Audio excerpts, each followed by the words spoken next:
Oi, o pessoal tá chegando aí.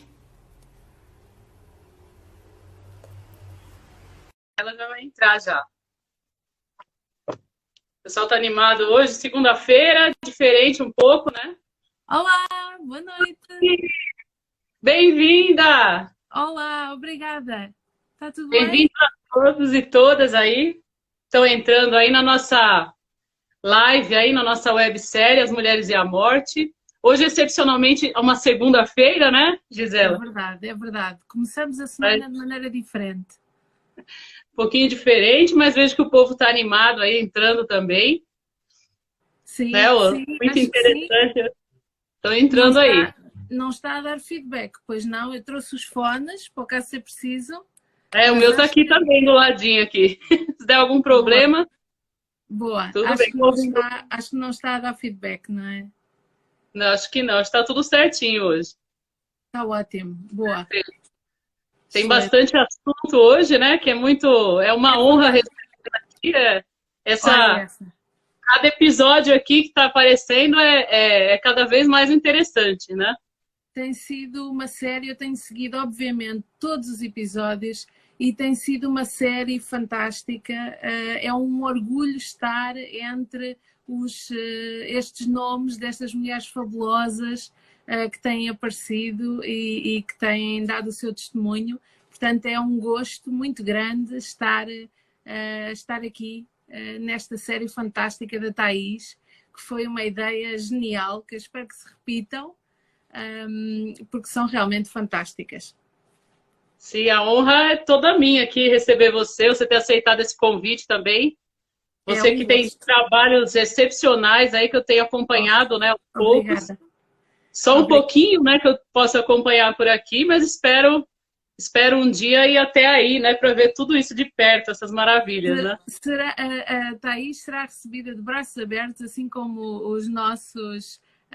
todos os nossos amigos que venham do Brasil e que queiram visitar os nossos cemitérios. Tenho muito gosto em dar-vos uma visita guiada e a levar-vos a conhecer. E também ali os pastéis de Belém e mais algumas surpresas Ah, que não são tão pesadas, mas que são igualmente muito, muito interessantes.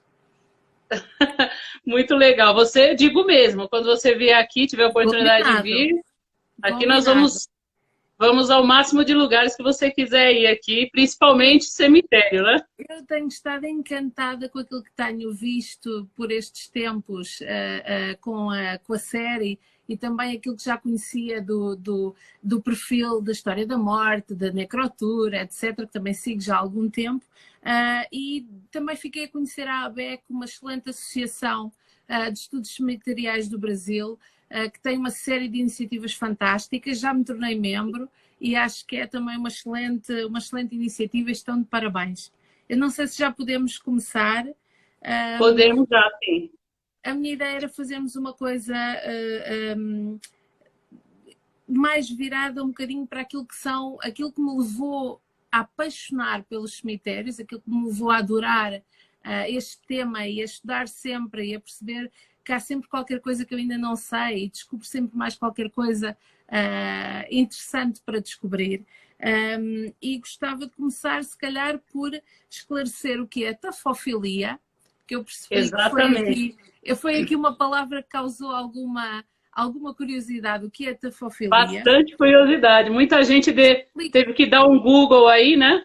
Verdade, Gerou verdade. bastante curiosidade aí. De qualquer maneira, vou falar um bocadinho sobre isso. Vou explicar de onde é que surge o morte-safo, o que é o morte-safo e porquê é que eu escolhi este nome desde 2011 para o blog e tenho acompanhado, e é sempre este o perfil que eu utilizo nas redes sociais, e depois de dar um bocadinho do contexto histórico dos cemitérios no mundo, na Europa, e um bocadinho então em Portugal, para falarmos aqui do papel das mulheres nos cemitérios e na morte, que tem um impacto, cá em Portugal tem um impacto muito grande e eu acho que vale a pena irmos por aí. Portanto, eu vou tentar Perfeita. também não me perder com o tempo, não é muito fácil, mas vou tentar não É. me perder com o tempo e começando pela questão da tafofilia. Portanto, Eu vou te porquê falando, né, o tempo, vou te falando o tempo aqui, né? Quando Boa, tiver faltando 15, 10 e 5, eu vou falando excelente, para você, tá bom? combinado, combinado. Portanto, agora eu deixo com você porque tem bastante assunto para a gente falar. Vamos a isso, vamos a isso. Vamos Esta lá. ideia de tafofilia era uma palavra que eu até via com alguma utilização em inglês, principalmente, o tefophile, e não tinha visto ainda a sua utilização em português. E, portanto, fui à procura e percebi que tafofilia vem do grego, tafos, de túmulo, e filia, de paixão por, amor por. E, portanto, tafofilia é uma, digamos assim, uma paixão por túmulos, ou seja, uma paixão por cemitérios. E, portanto, quem gosta muito de cemitérios, quem gosta de visitar os cemitérios, de estudar a sua história, a questão social, quem gosta de toda essa componente da arte dos cemitérios, é um tafófilo. Portanto, eu diria que temos connosco muitos tafófilos online nesta noite e, portanto, somos todos tafófilos, na prática. A segunda questão tem a ver com Morte-Saf. De onde é que surge o Morte-Saf? Ora, o Morte-Saf era uma grade, digamos assim, uma grade que foi criada no século XIX, com o objetivo de proteger os cadáveres. Ou seja, o Morte-Saf era uma grelha que era colocada em cima das campas que eram recentes, portanto, dos jazigos recentes, que só tinham terra, que tinham acabado de enterrar o cadáver e que tinha como objetivo proteger esse cadáver de ser roubado pelos ladrões de corpos que faziam disto um negócio e vendiam-nos aos anatomistas, porque estamos a falar de um período em que, principalmente no Reino Unido, cresceu muito o número de cirurgiões e os cirurgiões precisavam de corpos para as aulas de anatomia, precisavam de dissecar corpos. E só em 1832 é que foi criado aquilo que se chama o Anatomy Act, em que havia um conjunto de corpos não pedidos, não recolhidos pelas famílias, que podiam ser utilizados para essas aulas pelos professores e pelos futuros cirurgiões. Portanto, até aí, aquilo que faziam era tentar proteger os corpos de não serem roubados e, portanto, punham essas grelhas por cima. Hoje em dia, ainda se conseguem ver grelhas dessas, por exemplo, na zona da Escócia. Na Escócia existem ainda algumas que não chegaram a ser retiradas, ainda que o grande roubo de cadáveres se desse principalmente ali na Irlanda, e até havia uma coisa muito engraçada, que era, eles eram depois expedidos não só para em toda a Inglaterra, mas também, portanto, enviados por barco, e o que é que eles faziam? Eles punham os cadáveres dentro de barris e punham uma etiqueta a dizer queijo escocês. Portanto, durante algum tempo, a noção de Scottish cheese, de Irish cheese, era uma associação assim um bocadinho, enfim, não tão queijeira como pode parecer. Portanto, fica também aqui um detalhe. Ainda bem. Aqui fala presunto no Brasil, né? Pronto, os Tá pertinho ali. Os irlandeses diziam que era o queijo irlandês, o Irish cheese. O motivo pelo qual eu escolhi o Morte-Saf como o nome do blog e, ao mesmo tempo, o nome para depois as contas de Instagram e Facebook. Quando eu criei o blog não se usava muito ainda, quer o Instagram, quer o Facebook. É precisamente por essa perspectiva. A minha ideia é, através da partilha da informação, através da partilha das obras de arte, poder, no fundo, proteger não aqui os mortos, mas os cemitérios. Portanto, o Morte-Saf é um bocadinho por aqui. Eu acho que nem nunca tinha explicado porque é que escolhi este nome, mas o motivo foi este. Portanto, em primeira mão, fica a partilha do motivo pelo qual eu escolhi este nome. Depois... eu também acho que sim. Foi por aqui que eu achei que devia ir. Agora ficou mais interessante ainda, sabendo o significado. É verdade, é verdade. Às vezes é bom partilhar o motivo pelo qual fazemos determinadas opções. Em relação ao contexto histórico, também faço, no fundo, aqui um bocadinho o porquê dos cemitérios. E em 2009, se não estou em erro, foi a primeira vez que eu fotografei Père Lachaise. Estávamos de férias e não podíamos deixar de visitar Père Lachaise.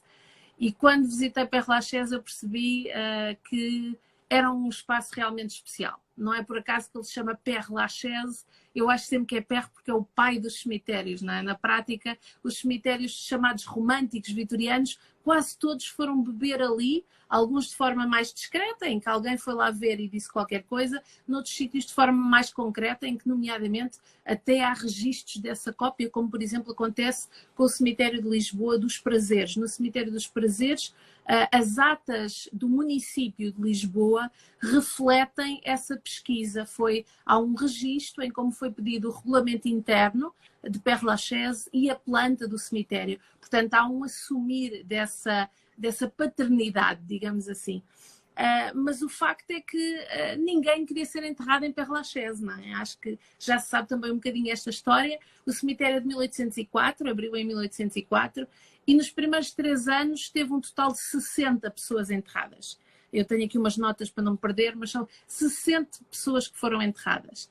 E isto era um problema a vários níveis, não só porque os cemitérios do interior da cidade de Paris tinham sido descontinuados, tinham sido desmantelados, as ossadas tinham sido levadas para baixo da terra, para as catacumbas, que são também um sítio fantástico de visitar. Às vezes é um bocadinho demorado para se conseguir entrar, mas vale a pena. Todos aqueles quilómetros de buracos, digamos assim, que foram criados ao longo dos séculos pela retirada de calcário para construir a cidade, foram mais tarde transformados nas catacumbas, onde eles foram guardando as ossadas que retiraram do cemitério de Les Innocents e todos os outros cemitérios que foram descontinuados, os cemitérios que ainda eram medievais. Ora, ninguém queria ir para fora da cidade e Père Lachaise era fora da cidade, não é? Portanto, a malha urbana era muito mais curta. E o Sr. Ferrochot decidiu que se calhar era boa ideia fazer ali uma coisa de marketing e, portanto, vender melhor aquilo. E não fez muito diferente daquilo que se faz hoje em dia, que é decidiu apelar aos VIPs. Ou seja, decidiu levar para lá mortos famosos e importantes e que eram queridos dos parisienses. E, portanto, levou primeiro um casal romântico, que era o Abelardo e a Louise, e depois começou a pensar quem é que vamos levar mais, e lembrou-se do Molière e do La Fontaine. O Molière e o La Fontaine estavam as suas ossadas no museu, e, portanto, ele transportou para lá, enterrou-os lá, e aquilo, teoricamente, funcionou muito bem, porque, de repente, toda a gente lá queria ser enterrado, de preferência ao pé deles. Acontece é que nenhum deles é, de facto, a ossada, nem do Molière, nem do La Fontaine. O Molière morreu no século XVII em palco, portanto, ele, no meio da peça, teve um chilique, caiu para o lado, acharam que fazia parte da peça, mas não, ele tinha morrido mesmo. Ele tinha morrido? É verdade, ele morreu mesmo em palco, portanto, o pai do teatro morreu em palco. E agora o que é que se fazia? Porque havia um problema, na altura não era possível que estas pessoas, os atores, fossem enterrados em solo consagrado. E, portanto, o rei teve que intervir junto da igreja e o melhor que lhe conseguiu foi uma vala comum dos não batizados no cemitério de Saint-Joseph. Ora, o Sr. Molière foi enterrado naquela vala comum. Mais tarde, os registros não são muito claros, diz que foi desenterrado, que foi transladado para dentro da igreja, que voltou a uma vala comum. Portanto, há muitos registros estranhos e que não se consegue perceber o que é que aconteceu, mas quando chegou a altura de desenterrar, porque o queriam levar para o museu, alguém abriu a vala comum, escolheu uma ossada qualquer e levou. E, entretanto, eles tinham mais uma tarefa. Essa equipa tinha mais uma tarefa, que era também levar a ossada do La Fontaine. O que é que eles fizeram? Já que tinham a vala aberta, aproveitaram e levaram outro. Duas ossadas. É isso, levaram 2. O problema é que o La Fontaine tinha sido enterrado em Les Innocents, que era outro cemitério. Portanto, a probabilidade do La Fontaine ser aquele é 0. E a probabilidade do outro, de facto, ser o Molière é tão baixa, tão baixa, tão baixa, quase de certeza que não é o Molière e o La Fontaine. Mas o facto é que funcionou. E toda a gente em Paris tornou-se super chique ser enterrada em Père Lachaise. Père Lachaise tornou-se um cemitério maravilhoso que toda a gente queria copiar e, no fundo, Père Lachaise tornou-se o pai dos cemitérios românticos. Foi uma estratégia de marketing que começou a... Foi uma estratégia fantástica e que funcionou muitíssimo bem. Temos lá o Chopin, temos lá o Jim Morrison, temos lá... sei lá, o Oscar Wilde, temos lá imensa gente, temos lá pessoas também desconhecidas que também quiseram estar enterrados ali. Portanto, funcionou perfeitamente, não é? Perfeitamente. E o facto é que, apesar disso, este não é exatamente daquilo também que estive a estudar, descobri um outro cemitério que teve um grande impacto neste e que é muito estranho porque ainda é do século anterior. Portanto, é um cemitério da Índia, de Calcutá. Portanto, Calcutá,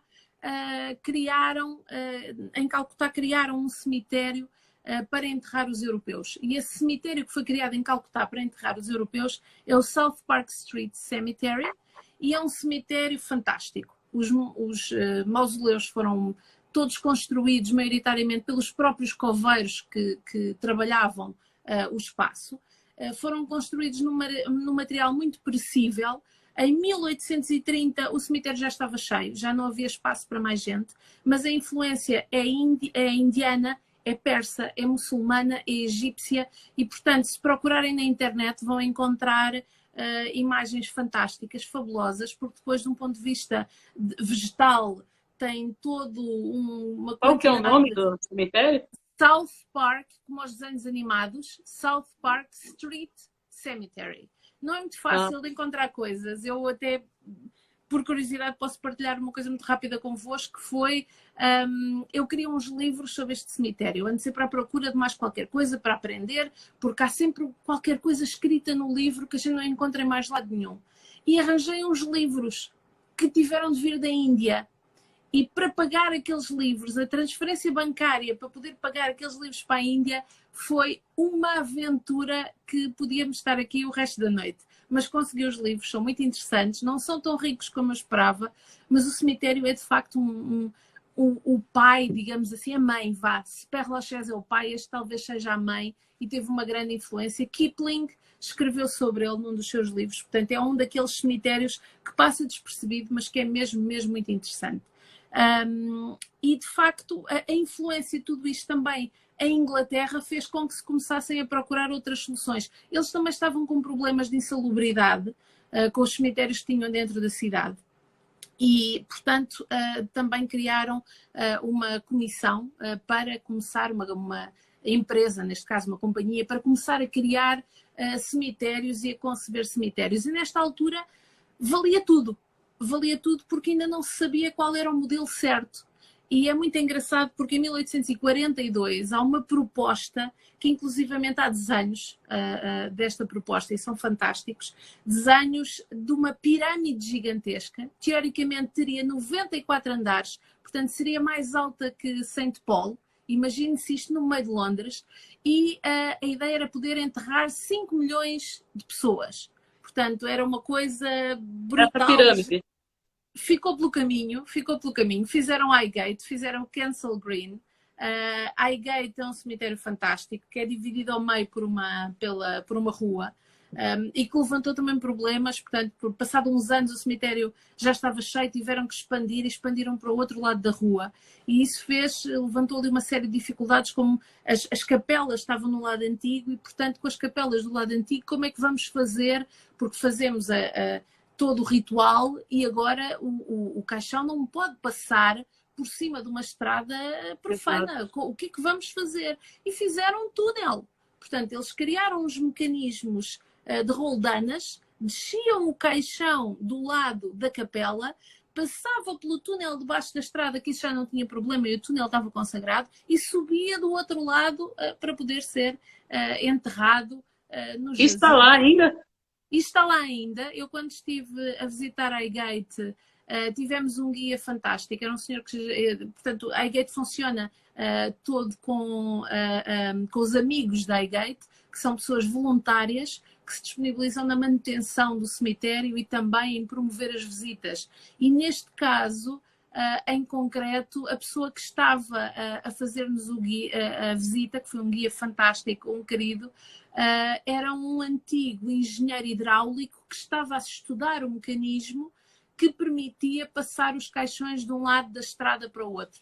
Portanto, ele estava a fazer um estudo e foi fantástico nesse dia, porque começou a nevar enquanto estávamos a fazer a visita. Era março, portanto havia sol, havia neve, e eu pedi para visitar a campa da Lizzie Sidal, que é uma das mulheres bonitas que foi pintada na altura pelos pré-rafaelitas e foi muito pintada pelo Dante Rossetti e o seu marido, e não fazia parte da tour. Mas no fim ele pediu para nós esperarmos um bocadinho de lado, e depois de toda a gente sair, levou a mim e ao meu marido para irmos ver a campa da Lisa Cidal, e eu, como uma grande apaixonada que sou desde pequenina, mesmo, fiquei muito feliz pela hipótese de poder visitar aquele... Também se faz destas histórias, não é? Estas visitas aos cemitérios, estas aprendizagens, também se fazem destas pequenas histórias e destes pequenos desejos que conseguimos realizar, não é? Acho que isso também é é muito fantástico. importante. Essas experiências, né, são inesquecíveis, né? Foi uma coisa extraordinária, de facto. Foi uma experiência, foi um dia muito especial. E quero voltar, não é? Quero voltar a Highgate, aliás, eu quero voltar a todos os sítios que já fui e quero ir a todos os que ainda não fui. Isto é muito difícil, mas eu acho que toda a gente que está a ouvir partilha desta experiência de querer voltar porque não se viu tudo. Todos os cemitérios, eu já não sei quantas vezes eu fui ao Cemitério dos Prazeres, e este fim de semana, quando estive lá, descobri uma peça que eu não me recordo de ter visto até hoje, até ao fim de semana que passou. Há sempre um segredo escondido à nossa espera. Mas, sim, continuando aqui da nossa aventura, efetivamente os cemitérios de Londres, os chamados Sete Magníficos, têm muitas histórias para nos contar. Brookwood tinha um comboio específico que partia de Londres, que era o comboio da necrópole, e que levava quer os funerais, quer os visitantes. De propósito, havia uma estação em Waterloo que o comboio fazia aquele percurso, e apenas aquele percurso. Tinha primeira e segunda classe para os enterros de primeira e de segunda, tinha uma carruagem para quem ia de visita, portanto, uma coisa, os bilhetes são fantásticos, podemos depois falar um bocadinho sobre isso se ainda tivermos tempo no fim. Mas de facto vale a pena fazer uma visita a Londres e fazer uma tour pelos vários cemitérios. Já fiquei com vontade já. É fantástico, vale sempre a pena, são sítios maravilhosos. O que eu posso... Agora vou tentar saltar aqui um bocadinho, já percebi que já estamos... O tempo passa mesmo muito depressa. Passaram 22 minutos, não deu nem meia hora. É verdade. E, portanto, vamos voltar outra vez por volta de 1800, neste caso 1833, que é uma data importante, em Portugal para a história dos cemitérios, porque 1833 é quando nascem... Os Prazeres, é quando nasce, que é o cemitério ocidental de Lisboa, é um dos cemitérios mais importantes, e o Alto São João, que é o cemitério oriental. Portanto, são dois cemitérios que nascem em Lisboa, principalmente pelo problema da cólera morbus. Portanto, há uma crise de cólera e é necessário parar de fazer os enterramentos ad santos e apud ecclesiam, ou seja, os enterramentos dentro das igrejas, que ainda era prática e que em alguns sítios se manteve em Portugal até ao século XX, penso que 1937, mais ou menos. Portanto, ainda houve alguns lugares escondidos que resistiram à prática dos cemitérios, sem ser dos enterramentos fora da igreja. O que acontece efetivamente em 33 é que então criámos estes cemitérios, começam a haver, e também no Porto, o cemitério da Lapa também é de 33, começam a haver estes enterramentos fora da igreja. Em 1835, desculpem, sai a primeira lei relativa aos cemitérios, como é que se faziam cemitérios, como deviam ser feitos esses cemitérios, e há muita resistência. Portanto, fora das cidades, a criação dos cemitérios não é uma coisa muito fácil. As pessoas não querem quebrar esta prática do enterramento dentro da igreja. Eu penso que no Brasil também tiveram um bocadinho esse histórico, não é? Portanto, não era muito fácil. E o que acontece é que em 1844, sai uma reforma da saúde pública, em que obriga, de facto, a haver não só a questão dos cemitérios, mas passa a ser pago o enterramento, passa a ter com um médico dizer se efetivamente a pessoa está morta ou não. Portanto, há aqui uma série de regras que começam a criar ali algum incómodo. E em 1846, no norte do país, dá-se uma revolta. Portanto, vai haver um enterramento, há uma senhora que vai ser enterrada num desses novos cemitérios e as mulheres, e é aqui que as mulheres entram. É aquele que você tinha me falado, né? Eu até anotei aqui para. Não esqueci, não esqueci. Que foi a revolta liderada, né, pelas mulheres. Eu achei fantástico.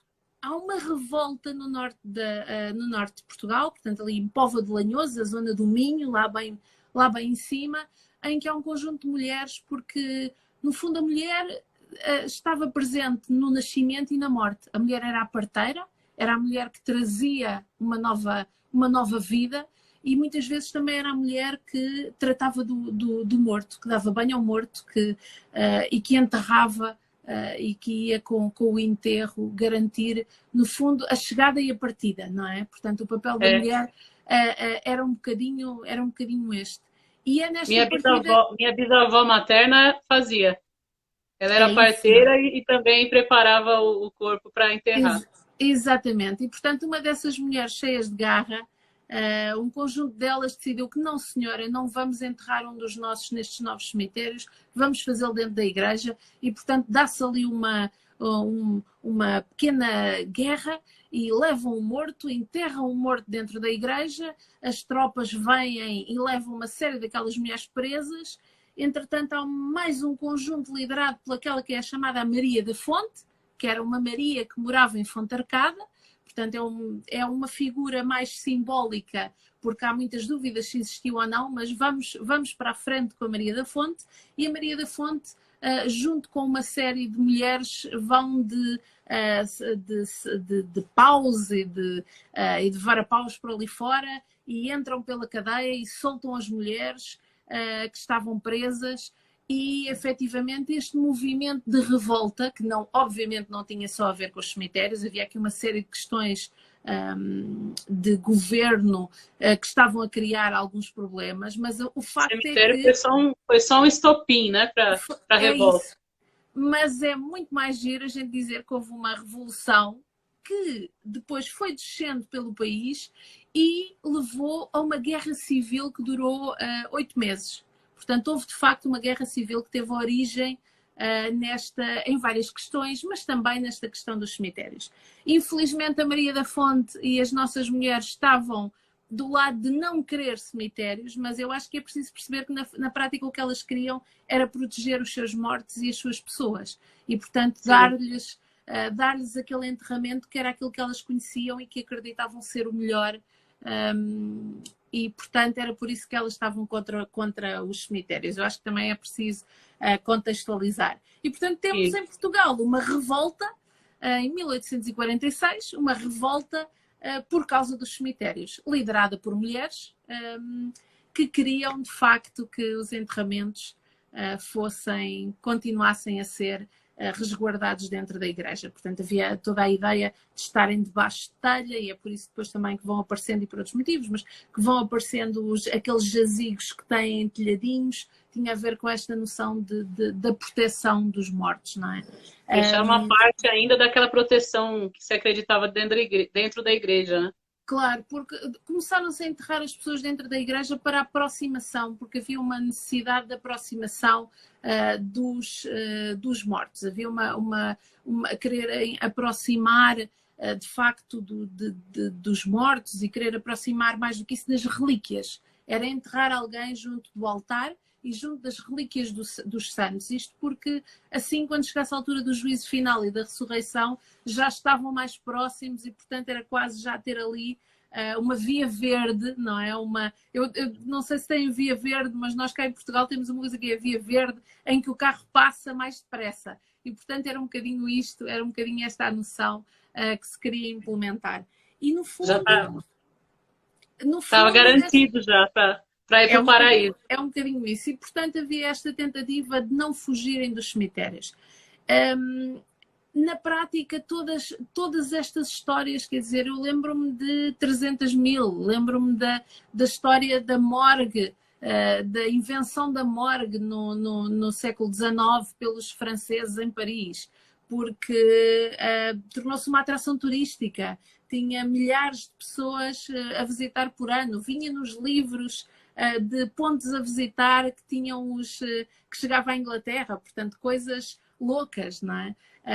E cá em Portugal houve uma situação também muito engraçada, nascida de 1846, no Cemitério dos Prazeres, que temos o maior jazigo privado da Europa, onde estão enterradas 200 pessoas. É uma pirâmide enorme, é o maior jazigo privado, e claro que isto ficava caríssimo comprar este terreno dentro do cemitério. Portanto, o Duque de Palmela comprou uma zona adjacente ao cemitério, construiu o jazigo num talhão gigantesco, fez como quis, uma coisa muito diferente, e depois ofereceu aquela parcela e um bocadinho mais para baixo ao município para juntarem ao cemitério, e portanto o seu jazigo ficou dentro do cemitério sem ter de comprar terreno lá dentro. Portanto, que esperto! Muito, muito, muito inteligente. Tem um jazigo fabuloso, é uma pirâmide gigantesca, tem um baixo relevo do Canova, que é uma coisa de perder o fôlego. É o jazigo de Palmela que você falou? Exatamente, é o jazigo Palmela. É uma pirâmide gigantesca, tem uma série de peças lindíssimas, e aqui leva-nos à primeira coisa que eu investiguei. Portanto, uma das primeiras coisas que eu fiz, porque todas estas coisas eu vou lendo e para mim são leituras, são aprendizagens. Mas sim, para investigar e para procurar mesmo, a primeira coisa que eu fiz e que apresentei no Congresso de Atenas da Associação dos Cemitérios Significantes da Europa foi efetivamente sobre o jazigo Palmela. As várias leituras que é possível fazer, as obras de arte que se encontram, etc. Mais recentemente tenho estado a trabalhar na existência daquilo que eu chamo da Casa Portuguesa, daquilo que é chamada a Casa Portuguesa dentro do jazigo, que são umas casinhas que já foram também publicadas pela ABEC, na conta da ABEC, que são umas casinhas. Tem os azulejos, tudo bonitinho, parece uma casinha mesmo. É mesmo, e tem exatamente as mesmas características das casas que estavam a ser construídas fora dos cemitérios. Portanto, e esse é o trabalho em que eu tenho estado mais a desenvolver mais recentemente, porque de facto é uma coisa muito diferente e é uma coisa que vale a pena tentar perceber de onde é que aquilo vem e quais são as influências e se há muito, se há pouco, qual é o período. Eu já fiz também uma pequena apresentação, neste caso em Innsbruck, sobre este tema, mas ainda falta investigar muito. Portanto, são assuntos que é um bocadinho, eles vão se encaixando uns nos outros e é como aquelas bonecas russas, as matrioscas. Nós vamos lendo um livro e nesse livro encontramos uma referência a um outro livro que nos refere qualquer coisa muito interessante para encontrar outro, e vamos andando aqui um bocadinho como as matrioscas, sempre a abrir mais uma e encontrar mais coisas. E portanto é um bocadinho por aí. Isso é bom demais. O pessoal está pedindo alguma recomendação, alguma indicação de livro, aí depois na semana, se puder passar, eu posto a lista lá no Pílulas Sombrias. Combinado, eu mando uma lista. Eu acho que o que tenho mesmo que recomendar é sempre o livro do Philippe Arrier, The Hour of Our Death, que é um livro, eu não sei que tradução é que haverá em português, mas o livro é muito bom, o autor é francês, aliás, e eu acho que até já foi recomendado, que é fantástico, o livro é fantástico. Eu acho que é a Bíblia para todos os tafófilos, para entender a morte e a forma como a morte foi encarada ao longo dos séculos, não é? Quer dizer, nós não nos podemos esquecer que na primeira parte da Idade Média não se pensava nesta perspectiva de que do bem e do mal e do inferno e do céu, não era assim, não é? Nessa altura havia uma espécie de blackout, a pessoa morria e ficava congelada, e havia de acordar um dia quando chegasse a altura do juízo final. E também esse era o motivo pelo qual se preservavam as ossadas, não é? Porque não se podia perder tudo, porque se perdesse tudo não havia nada para o momento da ressurreição. E, portanto, também é por isso que muitas vezes aparecem as tíbias e a caveira, é porque bastava o crânio e as tíbias para garantir, quando chegasse à altura da ressurreição, para garantir a ressurreição, a pessoa voltava. Portanto, bastava, era o kit mínimo para uma ressurreição. Kit mínimo. Kit ressurreição. É isso, o kit ressurreição. E, portanto, fantástico. Também é por aí que havia os carneiros, portanto, levantavam as ossadas, como, por exemplo, acontecia há bocadinho, estávamos a falar em Paris, no cemitério de Les Innocents e nos outros todos, quer dizer. Então, o Les Innocents é sempre dado como exemplo do pior que podia haver, porque era um cemitério em que os mortos e os vivos conviviam, portanto, abriam-se valas comuns que se chegavam a ter 1.500, 1.600 pessoas, portanto, ia-se pondo ali os corpos e punham um bocadinho de terra e punham outra amanhã e mais um bocadinho de terra.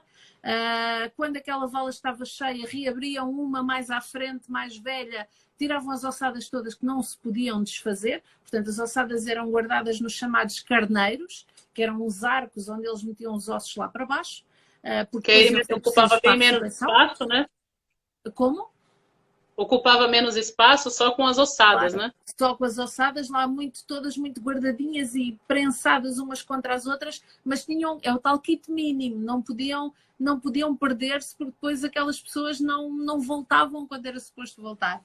E o facto é que no final a terra estava saturada, chegava a fazer montes à volta da igreja. Nestes montes havia banquinhas a vender pão, havia banquinhas com o escrivão que fazia cartas e que lia cartas. Os miúdos estavam a brincar no meio das ossadas, portanto havia todo aquilo, o cheiro era uma coisa desesperante. E foi por causa disso também que os cemitérios foram fechados, estes cemitérios antigos. Havia um número imenso por toda Paris, e neste caso foi uma parede numa cave que abateu com a pressão dos enterramentos e caiu terra e mortos e tudo lá para dentro, e chegou-se à conclusão que temos mesmo que, até porque estamos a falar num período das luzes, não é? Em que a questão da higiene era um tema, e portanto há aqui uma necessidade de vamos fazer diferente.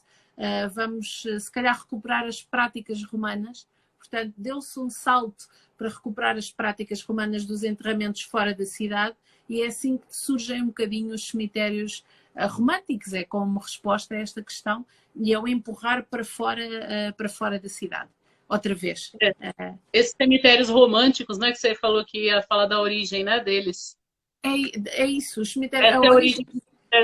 A origem dos cemitérios românticos tem a ver também com as modas da época. Portanto, estamos a falar também da questão de uma recriação da Arcádia e dos Campos Elíseos. Os Campos Elíseos era, para os gregos, era como se fosse o paraíso, digamos assim. Portanto, tínhamos o Tártaro no Reino dos Mortos, que era quem tomava conta era Hades, e, portanto, no Reino dos Mortos havia duas partes. Havia uma parte que era uma espécie de paraíso, que eram os Campos Elíseos, e havia uma outra parte que era o Tártaro, que era uma espécie de inferno. Estou aqui a fazer alguma simplificação, mas o facto é que os Campos Elíseos eram um espaço onde os heróis repousavam à espera de muitas vezes uma reencarnação de um animal. Portanto havia ali umas questões muito engraçadas, e em termos de Arcádia era uma zona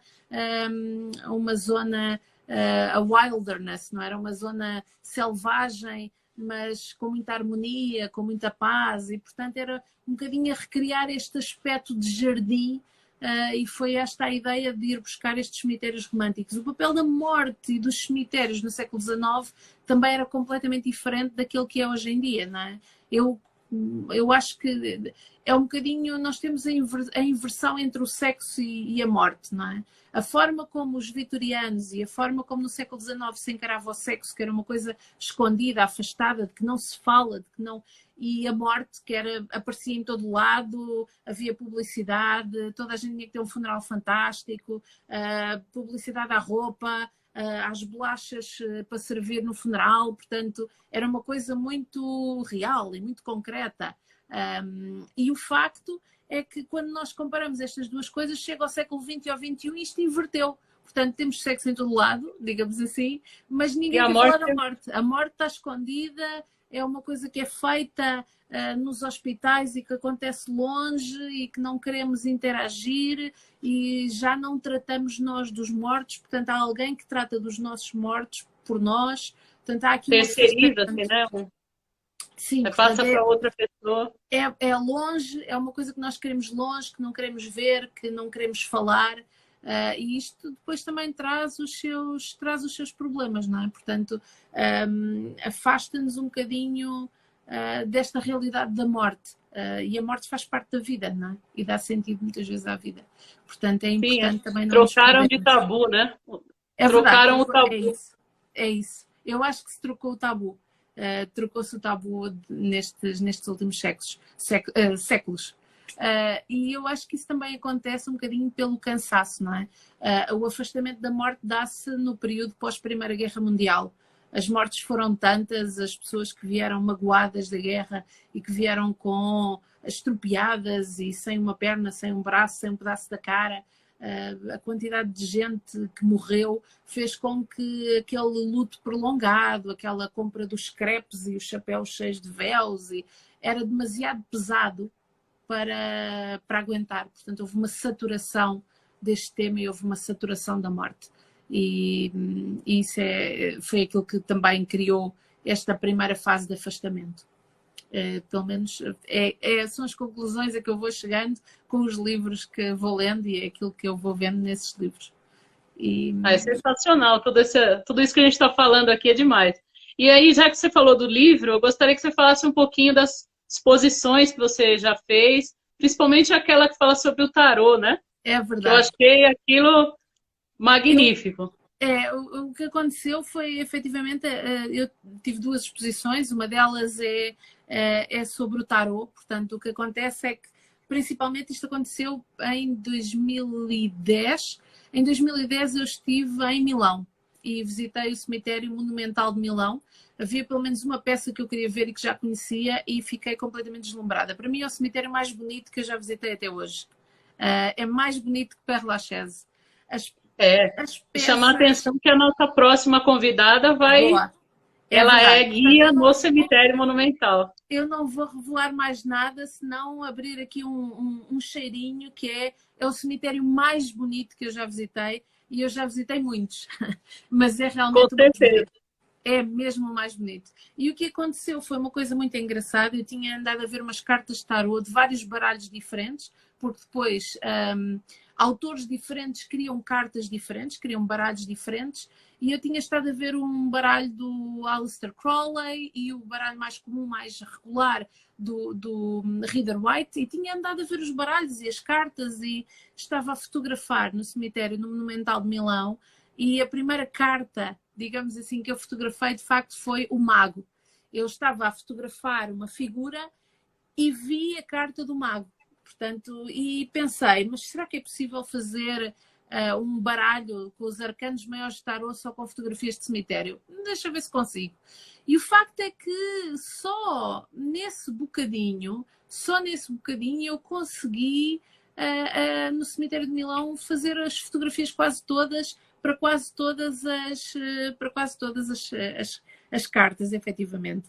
E tive ali mais 2, 3 anos a tirar mais algumas, por exemplo, a torre em Glasnevin, portanto foi no cemitério de Glasnevin, que tem uma torre de 90 e tal metros, que agora é possível visitar. Eu estive lá novamente, passado 10 anos, e já é possível subir ao cimo da torre. Eu não fui porque não tenho saúde para subir 90 e tal metros a pé. Pronto, lamento, isso não consigo. 90 e quanto? 90 e tal metros. Eu não sei se são 94, 98, não quero estar aqui. Já é muito. Passou de 90, já é muito. É muito, muito alto. E a torre é fantástica, faz umas fotografias maravilhosas, porque fica o contraste no meio, tem muitas cruzes celtas, portanto, e é um cemitério delicioso. Para quem nunca esteve no cemitério de Glasnevin, vale a pena, porque tem restaurante com esplanada virada para o cemitério, ok? Portanto, e a comida é fantástica, a comida do restaurante é fantástica. Da última vez que lá estive, havia inclusivamente uma festa, havia umas senhoras que tinham, eu imagino que todas as semanas se deviam reunir, já tinham alguma idade e estavam divertidíssimas. Apesar da chuva, estavam divertidíssimas no seu almoço. Que maravilha! Ao lado tem um museu, tem uma loja que vende livros sobre cemitérios e sobre a Irlanda e que vende também canecas com cruzes celtas e mais uma série de coisas. É o paraíso! Maravilhoso! Tem o paraíso do Tafófilo. Uma salinha, completamente. Eu acho que a Irlanda é o ideal para quem gosta deste tipo de coisas. Tem uma salinha com cacifos gratuitos onde podemos deixar as coisas enquanto vamos visitar o cemitério. E o melhor de tudo, tem paragem daqueles autocarros de visita da cidade. Portanto, o autocarro que faz a tour turística na cidade para no cemitério de Glasnevin. Tem uma paragem, as pessoas levantam-se e tiram fotos, sai imensa gente, há imensa gente que apanha o autocarro de volta à cidade e, portanto, eu fiquei, acho que é o paraíso do tafófilo ou do necroturista, poder visitar o cemitério de Glasnevin. E já tem toda uma estrutura, né, montada para como turismo, né? E ao mesmo tempo, museu e turismo. Eles ao mesmo tempo efetivamente têm um grande respeito. Ou seja, isto não transformaram o cemitério num Walt Disney, numa Disney World de quem gosta. Ele é um ponto turístico como um cemitério, exatamente. Exatamente. O cemitério é ativo, portanto continua a ter portanto, mantendo respeito. E eu acho que isto é muito importante. Esta é uma mensagem muito importante para quem visita, não é? É preciso perceber que muitas vezes o local que estamos a visitar é um cemitério ativo, nem sempre é um cemitério que já está desativado, são locais onde há pessoas que estão com os seus mortos e, portanto, isto é complicado. A exposição, voltando aqui à questão que estávamos a falar, a exposição correu muito bem, teve já em 2 locais, tem todos os arcanos maiores. Eu de vez em quando ponho uma carta ou outra no meu Instagram, e foi uma exposição muito interessante. A outra exposição da Pedra aos Ossos. Tinha que vir para o Brasil essa exposição. É dizerem. No caso da Pedra aos Ossos, é uma exposição que procura, no fundo, encontrar a fronteira e ao mesmo tempo esbater a fronteira entre aquilo que são ossos de pedra e aquilo que são ossos de ossos. E, portanto, tratou-se de fotografar ossadas. Portanto, nós temos uma série de capelas de ossos em Portugal e, portanto, eu visitei algumas e fotografei algumas das ossadas que lá estão. Fotografei caveiras, fotografei tíbias, portanto, fui fotografando algumas das ossadas que lá estão. E ao mesmo tempo procurei o mesmo tipo de figuras, portanto caveiras, ossadas, em pedra nos nossos cemitérios. Portanto, essas são só peças portuguesas, quer os ossos de pedra. E a exposição é montada de forma a que as diferenças e as semelhanças, há um jogo e em alguns casos nem se consegue bem perceber se aquele é de osso ou se aquele é de pedra. E tem a ver, no fundo, com olharmos um bocadinho para lá daquilo que está à nossa frente e vermos com os olhos da alma, digamos assim. Portanto, e essas duas exposições foram exposições que me deram muito gozo em fazer e que acho que quem visitou também gostou. Portanto, são olhares diferentes em relação aos cemitérios, em relação àquilo que lá está. A Luciana está falando aqui Évora, né? Évora tem muita coisa lá sobre cemitério, legal. Eu morro de vontade, particularmente, de ir a Évora. Eu penso que a Luciana estará a falar de Évora principalmente por causa da Capela dos Ossos. Nós temos várias capelas dos ossos, todas a sul do Tejo, é muito curioso, mas temos várias, Alentejo e Algarve, principalmente no Algarve, algumas delas são quase mais altares de ossadas do que propriamente capelas de ossos, porque são pequeninos. Eu confesso que a minha favorita é em Campo Maior, que fica mesmo já na fronteira entre Portugal e Espanha, é mesmo muito perto já de Espanha, mas ainda do lado português, e é uma capela que foi criada no século XIX, quando se deu um problema em que estourou um paiol com armas que havia nesse sítio, e eu penso que morreu 2/3 da população, mais ou menos. Portanto, há ali quase 2/3 da população que morre, e decide-se fazer uma capela de ossos com as ossadas em nome dessa população. E essa capela de ossos é fantástica, porque é mais pequenina, é menos conhecida, mas é muito, e temos aqui alguém a dizer que Campo Maior é brutal. Portanto, não sou só eu que acho que Campo Maior é fantástico, é uma das minhas capelas de ossos favoritas. A Capela de Ossos em Évora é muito mais conhecida, é bastante maior, é muito mais antiga do que a Capela de Ossos de Campo Maior, e tem um pormenor que eu acho delicioso, se é que posso usar a palavra delicioso neste contexto, que é no teto tem uma série de desenhos que são mais recentes, uma série de desenhos pintados alusivos à morte, portanto, temáticas macabras, temáticas de morte pintadas no teto. E é muito, muito, muito interessante. Portanto, quem quiser vir a Portugal e aproveitar para fazer a tour das Capelas de Ossos, vale a pena. Com certeza. Nós temos 10 minutos agora. Já estamos quase a acabar. A Leilane perguntou aqui, quais você podia falar por alto assim, quais cemitérios que você já visitou aí no mundo, né? Bom, eu visitei em Portugal, Espanha, França, Bélgica, Alemanha, Itália, Alemanha, Inglaterra, Irlanda, Dinamarca. Eu já corri, já consegui a Estónia, já consegui ir a quase toda a Europa, ando sempre à procura de mais um ou mais outro. Eu diria que os meus favoritos, sem dúvida, são os italianos. Alguns fiquei desiludida, portanto, posso dar um exemplo de um que fiquei desiludida, foi de Veneza. Eu ia com uma grande expectativa para o cemitério de Veneza, porque tem todo aquele frisson de irmos de barco. Aquela aura de...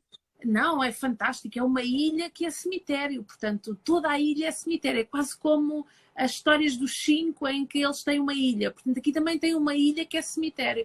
E, efetivamente, quando depois cheguei lá, o cemitério é um cemitério que não tem tantas obras de arte. Também, provavelmente, pela dificuldade de transporte, diria eu.